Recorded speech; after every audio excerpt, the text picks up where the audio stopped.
Hello Wildcats, this is Miss Ivy here for Monday's Marvelous Book Talk. Today I'm sharing with you the Hadley Academy for the Improbable Gifted.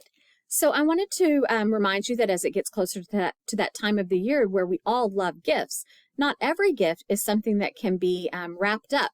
Some gifts come from within us. So in this book, our main character Jack is dreading his class presentation.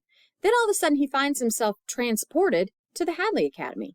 This is an institution that tracks teens and then trains up their unlikely gifts in order for them to protect the world. So, even though it's been prophesied that Jack is the one that will end the ancient war, it appears that Jack has no extraordinary abilities. So, much to everyone's dismay, humanity seems to depend on Jack and his new teammates. So, will Hadley's rawest recruits be able to get past their own personal struggles and their enormous self-doubts and then be able to tap into those dormant gifts in order to help stop the spread of evil? To find out, read the Hadley Academy. This is Miss Ivy coming at you from your Wayside Library.